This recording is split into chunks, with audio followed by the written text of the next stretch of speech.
నమస్తే తిరిగి వార్తలకు స్వాగతం. తణుకులో ఇటీవల ప్రకటించిన మాస్టర్ ప్లాన్ కుట్రపూరితంగా ఉందని మాజీ మంత్రి కారుమూరి వెంకట నాగేశ్వరరావు విమర్శించారు. తణుకు మున్సిపాలిటీతో పాటు నియోజకవర్గంలోని పలు గ్రామాల్లో ఈ మాస్టర్ ప్లాన్ విడుదల చేశారని, ఇది పూర్తిగా విరుద్ధంగా ఉండడమే కాకుండా దొంగ దారిలో రాజకీయ కుట్రతో ప్రజాభిప్రాయం లేకుండానే నిర్ణయించేశారని మండిపడ్డారు. తణుకు వైఎస్ఆర్సీపీ కార్యాలయంలో ఆదివారం నిర్వహించిన విలేకరుల సమావేశంలో ఆయన మాట్లాడారు. తణుకు మున్సిపాలిటీలో కౌన్సిల్ లేదని, అటువంటిప్పుడు ప్రజాభిప్రాయాన్ని సేకరించకుండా మాస్టర్ ప్లాన్ ఎలా తయారు చేస్తారని నిలదీశారు. ప్రతి వార్డులోనూ ప్రజాభిప్రాయం సేకరించకుండా ఆయా గ్రామాల్లో గ్రామ సభలు ఏర్పాటు చేయకుండా దొడ్డిదారిన మాస్టర్ ప్లాన్ ఎలా ప్రకటిస్తారని ప్రశ్నించారు. ప్రజా అవసరాల కోసం చేసే ప్రతి చర్యలోనూ ప్రజల అభిప్రాయానికి పెద్దపీట వేయాలని, ఏదో పేపర్లో చిన్న ప్రకటన చేసేసి కార్యాచరణ చేయడం కుట్రపూరితమని అన్నారు. ప్రజాభిప్రాయం లేకుండా ఎలా మాస్టర్ ప్లాన్ ప్రకటిస్తారని ఎమ్మెల్యే ఆర్మీ రాధాకృష్ణని ప్రశ్నించారు. మాస్టర్ ప్లాన్ అమలు చేస్తే అది ప్రజలకు ఆమోదయోగ్యం ఉండేలాగా అభివృద్ధి చేయాలని, ఏకపక్ష నిర్ణయాలతో మీ స్వార్థం కోసం మాస్టర్ ప్లాన్ అమలు చేయడం ప్రజా వ్యతిరేక చర్యగా పరిగణించాల్సి ఉంటుందని మాజీ మంత్రి కారుమూరి అన్నారు. 2000 సంవత్సరంలో 20 కిలోమీటర్ల లోపు మాత్రమే మాస్టర్ ప్లాన్ ఉండగా 2025లో సుమారు 101.5 స్క్వేర్ కిలోమీటర్ల పరిధిలో చేశారని, దీనివల్ల ఆయా గ్రామాల్లోని ప్రజలతో పాటు రైతులు అన్యాయమైపోతారని అన్నారు. తమ ఆశ అమ్ముకోవడానికి ఉండదని, పిల్లలకి ఇవ్వడానికి కూడా కాకుండా పోతుందని విమర్శించారు. ఈ ప్లాన్ కారణంగా తణుకు మున్సిపాలిటీ పరిధిలో టీ వేమవరం, సజ్జపురం, పైడిపర్రు, వెంకట్రాయపురం, వీరభద్రపురం, తణుకు మండలం వేల్పూరు, కొమరవరం, మండపాక, తేతలి, ఇరగవరం మండలం రేలంగి, గోటేరు, కే ఇంద్రపల్లితో పాటు తణుకు శివారు గ్రామాలైన వడ్లూరు, పాలంగి, చివటం, ఉండాజ్వరం, కే సావరం ప్రాంతాలకు సైతం ఇబ్బందులు తప్పవని అన్నారు. ఈ మాస్టర్ ప్లాన్ పూర్తిగా రాజకీయ దురుద్దేశంతో చేసిందని, ఈ కారణంగా చిన్న సన్నకారు రైతులు, సామాన్య కుటుంబీకులు అనేక ఇబ్బందులు పాలవుతారని స్పష్టం చేశారు. రేలంగి గ్రామంలో జనావాసాలు ఉన్న ప్రాంతాన్ని ఇండస్ట్రియల్ జోన్గా ప్రకటించడం ఎంతవరకు సమంజసమని అన్నారు. వెంటనే గ్రామాల్లో, వార్డుల్లో ప్రజాభిప్రాయం తీసుకోవాలని, ప్రజల నిర్ణయానికి అనుగుణంగా అవసరమైతే చట్టపరంగా వెళ్లి ప్రజలకు సహకరిస్తానని అన్నారు. కార్యక్రమంలో వైఎస్ఆర్సీపీ పట్టణాధ్యక్షుడు మారిశెట్టి శేషగిరి, పంచాయతీరాజ్ రాష్ట్ర కార్యదర్శి వడ్లూరు సీతారాం, జిల్లా ఆర్గనైజేషన్ సెక్రటరీ ఇండిగోల బలరాం కృష్ణ, జల్లూరి జగదీష్, గెల్లా జగన్, మేయర్ అన్సారీ, సిరిగినిడి గోపాలకృష్ణ, యారబాటి రామకృష్ణ, షేక్ జిలానీ తదితరులు పాల్గొన్నారు. తణుకు 2000లో మాస్టర్ ప్లాన్ రావటం జరిగింది. ఆ మాస్టర్ ప్లాన్లో పాత మాస్టర్ ప్లాన్ ఏమి డిస్టర్బ్ చేయకుండా ఒక 20 కిలోమీటర్ల పరిధిలో తణుకులో మాస్టర్ ప్లాన్ తీసుకురావడం జరిగింది. అది ఇంప్లిమెంట్ అయ్యింది. ఇప్పుడు మళ్ళీ 2025 మాస్టర్ ప్లాన్లో 101.5 కిలోమీటర్ల పరిధిలో మాస్టర్ ప్లాన్ తీసుకురావటం జరిగింది. ఏదైనా మాస్టర్ ప్లాన్ తీసుకొచ్చినప్పుడు పాతది డిస్టర్బ్ చేయకుండా పైది తీసుకొచ్చే ముందు ఆ గ్రామాల పరిధిలో, ఆ గ్రామాల పంచాయతీల్లో మాస్టర్ ప్లాన్ పెట్టడం, మాస్టర్ ప్లాన్ ద్వారా గ్రామ సభలు పెట్టి ఆ గ్రామ సభల్లో ప్రజా అభిప్రాయం తీసుకున్నాకే ఆ మాస్టర్ ప్లాన్ ఇంప్లిమెంట్ చేయడం జరుగుతుంది. ఇక్కడ ఏ మాస్టర్ ప్లాన్ కూడా ఇంప్లిమెంట్ లేకుండా, ఏ ప్రజా అభిప్రాయం తీసుకోకుండా, ఏ గ్రామంలోనూ పంచాయతీ అప్రూవల్ తీసుకోకుండా, మరి వాళ్ళ చిన్న పేపర్లో స్టేట్మెంట్ ఇచ్చి, ఇక్కడ కౌన్సిల్ మున్సిపాలిటీ కూడా లేదు, కౌన్సిలర్స్ కూడా లేరు. ఈ కౌన్సిలర్ లేనప్పుడు కూడా ఈ మున్సిపాలిటీలో వార్డులో ప్రజాభిప్రాయం కూడా తీసుకోవాల్సిన అవసరం ఉంది. ఇక్కడ ప్రజాభిప్రాయం కూడా తీసుకోకుండా ఇవాళ టీవీ ఛానల్స్ ఉన్నాయి, పత్రికా విలేకరులు ఉన్నారు, ఎవ్వరికీ కూడా తెలియకుండా ఈ మాస్టర్ ప్లాన్ని ఇంప్లిమెంట్ చేయటానికి దొడ్డిదారిలో దొంగచాటుగా అడ్డంగా చేయడానికి సిద్ధపడుతున్నారంటే ఎంత దుర్మార్గమైన రాజకీయాల కుట్రతో ఇది చాలామందికి ఇబ్బంది కలిగించే అంశంగా మారిపోతుంది. ఏదైతే నాకు టీడీఆర్ ఇచ్చారని అల్లరి చేశారో 21 ఎకరం ల్యాండ్, ఆ ల్యాండ్లో సన్నకారు చిన్నకారు రైతులందరూ ఏలుపూర్ నుంచి సంబంధించి 1.5 ఎకరం 2 ఎకరాలు ఎకరం రైతులే అందరూ. వాళ్ళకి తెలియకుండానే ఆ ల్యాండ్ని గ్రీన్ బెల్ట్లో పెట్టడం జరిగింది. ఏదైతే షుగర్ ఫ్యాక్టరీ ఎవరిది, ఆ 21 ఎకరాల ల్యాండ్ ఎవరిది? ఫ్యాక్టరీ గలవాళ్లే ల్యాండ్ చూపించి ఇది మా గ్రీన్ బెల్ట్ అని చూపించాలి.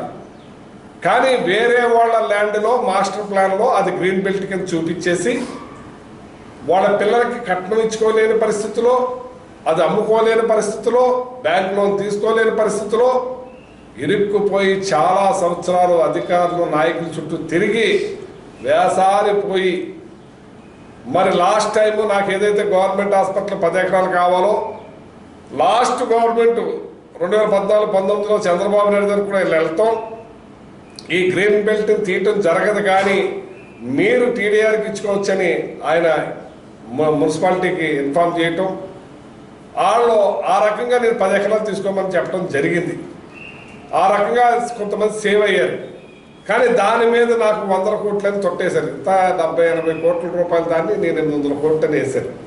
ఇవాళ మీరు ఏం చేద్దామని ఇంత 101 కిలోమీటర్ పరిధిలో ఇన్ని కార్యక్రమాలు చేసి మున్సిపాలిటీ ఒక చిన్న కాపీ ఒకటి పెట్టి మీరు ఏదైతే గ్రామాలు ఉన్నాయో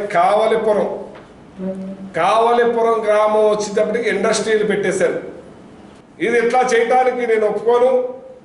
దీని మీద ఇమీడియట్లీ మీరు గ్రామ సభలు పెట్టాలి. గ్రామ సభలు పెట్టి గ్రామాల ప్రజల అభిప్రాయం తీసుకోకుండా మీరు చేస్తే మీరు చరిత్రహీనులు అవుతారని చెప్పి సందర్భంగా తెలియజేస్తున్నాను. దీని మీద నేను మన ప్రజాభిప్రాయం కోరి తగిన చర్యలు తీసుకుంటానికి మరి మన చట్టపరంగా నేను పూర్తిగా సహకరిస్తాను ప్రజలకి, గ్రామాల ప్రజలకు అని చెప్పి ఈ సందర్భంగా తెలియజేస్తున్నాను. ఇది చాలా ఒక 20 కిలోమీటర్ పత్రిక ఇదే పత్రం. తణుకు వాసవిమాత దేవాలయంలో శ్రీమన్నారాయణం అనే భాగవత సార శ్లోకాలు పఠించే కార్యక్రమాన్ని త్రివిక్రమ విజయకృష్ణ భజన మండలి వారిచే నిర్వహించారు. అధిక సంఖ్యలో భక్తులు ఈ పట్టణ కార్యక్రమంలో పాల్గొని తీర్థ ప్రసాదాలు స్వీకరించారు.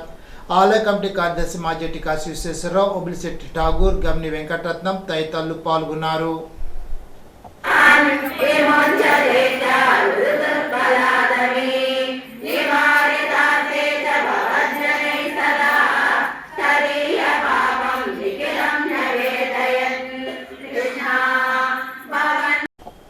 సార్వా పంట కోసిన అనంతరం మిగిలిన గడ్డిని, దుబ్బులను రైతులు నిప్పంటించడంతో పొలాల నుండి పొగ కారణంగా వీరవాసరం బ్రాహ్మణచెరు రహదారిపై పొగ కమ్మేసింది. పొలాలకు నిప్పు పెట్టడం కారణంగా పర్యావరణ కాలుష్యం పెరుగుతూ మానవులకు ముప్పు వాటిల్లుతుందని, రైతాంగం పొలాలకు నిప్పు పెట్టే పొలాల్లో ఉన్న భూసారానికి ఉపయోగపడే క్రిమికీటకాలు నశించిపోతాయని, వాతావరణంలో కార్బన్ డైఆక్సైడ్ విరిగిపోతుందని ఒక పక్క వ్యవసాయ శాస్త్రవేత్తలు ఎన్ని హెచ్చరికలు చేస్తున్నప్పటికీ రైతులు తమ బాణి మార్చుకోవడం లేదని చెబుతున్నారు. గత 2-3 రోజులుగా ప్రతి రహదారి వెంబడి ఇదే పరిస్థితి కనిపించడంతో వాహనదారులు ఎదురుగా వచ్చే వాహనాలు కనిపించక అనేక ఇబ్బందులు పడుతున్నారు.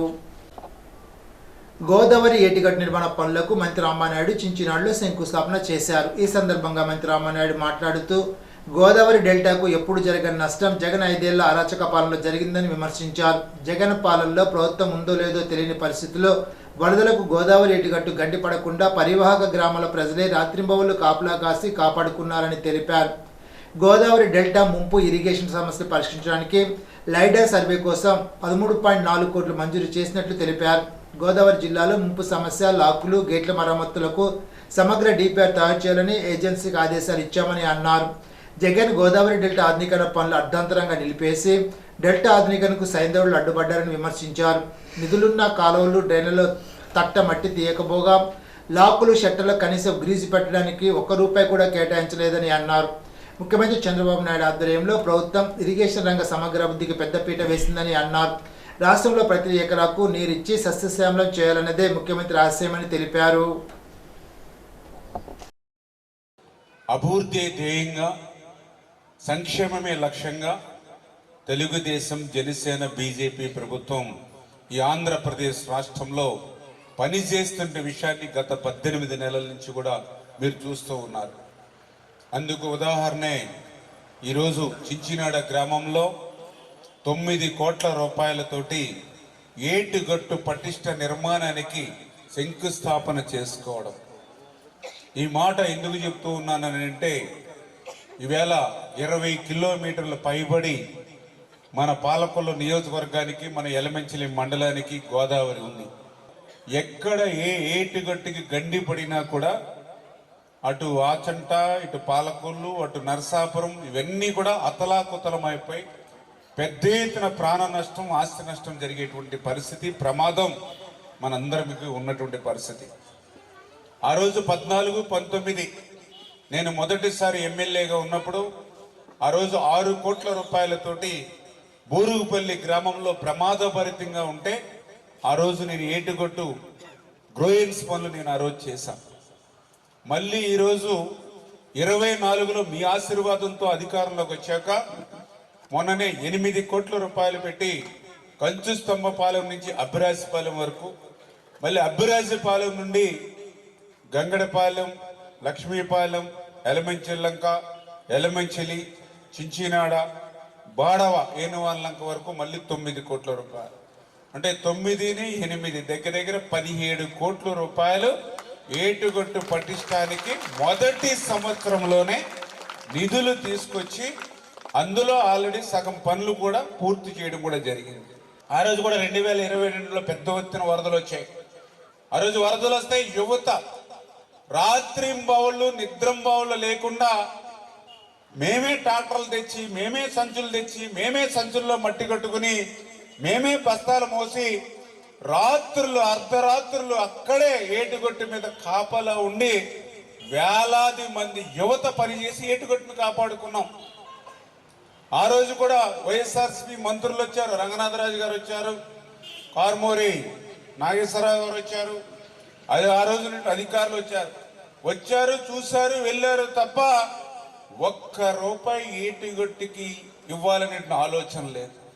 కానీ ఈరోజు మనం వచ్చిన మొదటి సంవత్సరంలోనే 1 కోటి రూపాయలు కాదు, 2 కోట్లు కాదు, 17 కోట్ల రూపాయలు అక్షరాల ఏటుగొట్టుకి ఇచ్చి పనులు చేస్తున్నామని అంటే మీ భద్రత గురించి, మీ యొక్క భరోసా గురించి ప్రభుత్వం ఏ రకంగా పనిచేస్తూ ఉంది అనేటువంటిదే ఇదే ఒక ఉదాహరణ.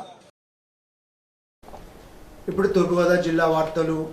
తూర్పుగోదావరి జిల్లాలోని సఫాయి కర్మచారి వృత్తికి చెందిన నిరుద్యోగ యువతకు ఎన్ఎస్కేఈడిసి పథకం ద్వారా సబ్సిడీపై సెప్టిక్ ట్యాంక్ క్లీనింగ్ వాహనాల మంజూరుకు డిసెంబర్ 31వ తేదీలోగా దరఖాస్తు చేసుకోవాలని జిల్లా షెడ్యూల్ కులాల సహకార సంఘ లిమిటెడ్ కార్యనిర్వాహక సంచాలకులు జె సత్యవతి ఆదివారం ఒక ప్రకటనలో తెలిపారు. గతంలో మంజూరు చేసిన వాహనాలకు సంబంధించి రుణాలు కొందరు లబ్ధిదారులు చెల్లించకపోవడంతో పథకం నిబంధనల ప్రకారం ఆ వాహనాలు తిరిగి కేటాయింపుకు అందుబాటులో ఉన్నాయని తెలిపారు. ఆసక్తి అర్హత కలిగిన అభ్యర్థులు డిసెంబర్ 31 లోపు కాకినాడలోని ప్రగతి భవనంలో ఉన్న జిల్లా ఎస్సీ కార్పొరేషన్ కార్యాలయానికి దరఖాస్తులు సమర్పించాలని సూచించారు. Andhra Pradesh handicrafts development corporation limited ఆధ్వర్యంలో తూర్పుగోదావరి జిల్లా స్థాయిలో గాంధీ శిల్ప బజార్ ప్రదర్శన ఈ నెల 15 నుండి 21 వరకు 7 రోజుల పాటు రాజమహేంద్రవరం ఉమా రామలింగేశ్వర కళ్యాణ మండపంలో నిర్వహించనున్నట్లు Andhra Pradesh handicrafts development corporation limited vice chairman managing director విశ్వయం ఆదివారం ఒక ప్రకటనలో తెలిపారు. నగరంలో ఏర్పాటు చేసిన గాంధీ శిల్ప బజార్ ప్రదర్శన అమ్మకంలో దేశంలోని వివిధ ప్రాంతాల నుండి వచ్చిన సుమారు 40 మంది ప్రతిభావంతులైన హస్తకళాకారులు పాల్గొని వివిధ రకాల చేతి పనులు, చేతితో నేయబడిన ఉత్పత్తులను ప్రదర్శించి విక్రయిస్తారని తెలిపారు. భారత ప్రభుత్వ టెక్స్టైల్స్ మంత్రిత్వ శాఖ, డెవలప్మెంట్ కమిషనర్ హ్యాండీక్రాఫ్ట్స్ వారి సహకారంతో తూర్పుగోదావరి జిల్లా స్థాయిలో ఈ ప్రదర్శన అమ్మకాలు నిర్వహిస్తున్నట్లు ఆయన వెల్లడించారు. కోనసీమలో ప్రసిద్ధి చెందిన ప్రబల తీర్థం అంబాజీపేట మండలం మొసపల్లి గ్రామంలో కొబ్బరి తోటల నడుమ ఏకాదశి రుద్రులు కొలువయ్యారు. వేలాది మంది భక్తులు ఈ కార్యక్రమంలో పాల్గొన్నారు.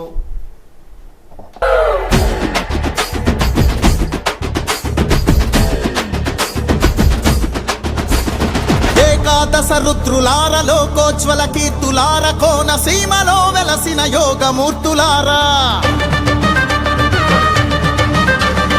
ఆత్మశక్తి దీప్తులార భక్త జనుల కాప్తులార దేహ ప్రాణ మనో బుద్ధి భద్రమూర్తులారా, ఆశీసులనీయండి శుభవీక్షణలా, అండదండగా ఉండి అన్ని వేళలా, ఆశీసులనీయండి శుభవీక్షణలా, అండదండగా ఉండి అన్ని వేళలా.